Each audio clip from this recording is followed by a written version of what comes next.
नमस्कार शेतकरी बांधवांनो, नमो शेतकरी महासन्मान निधी योजनेचा 8वा हप्ता लवकरच येणार अशी माहिती कृषी मंत्र्यांच्या माध्यमातून देण्यात आली आहे।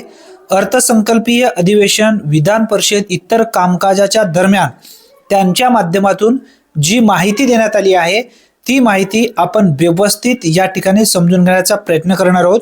जर तुम्ही नमो शेतकरी महासन्मान निधी योजनेची प्रतीक्षा करत असाल तर हा व्हिडिओ आवर्जून नक्की शेवटपर्यंत पहा।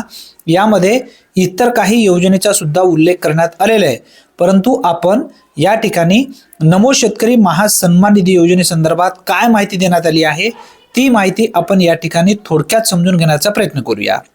इतर महत्त्वाच्या योजनेमध्ये स्पष्टपणे सांगण्यात आलेलं आहे, गोपीनाथ मुंडे शेतकरी सानुग्रह अनुदान योजना अंतर्गत 3 वर्षात 374.92 कोटींचे अनुदान देण्यात आले असून पीएम किसान योजनेत 1.19 कोटी लाभार्थी 21व्या हप्त्यात सुमारे 39,000 कोटी वितरित करण्यात आले व नमो शेतकरी महासन्मान निधी योजनेत 7व्या हप्त्यापर्यंत 13,000 कोटी वितरित करण्यात आले असून 8वा हप्ता लवकरच वितरित करण्यात येणार आहे असा उल्लेख या ठिकाणी करण्यात आलेला आहे।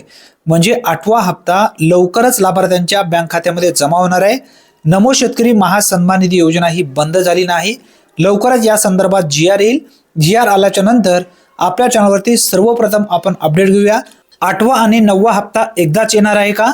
कारण 2 हप्त्याची कालावधी आता या ठिकाणी संपते, त्यासाठी 2 हप्ते येणार की एकच हप्ते येणार? जेव्हा जीआर येईल तेव्हा सर्वप्रथम समजेल। त्यासाठी आता सबस्क्राइब करा।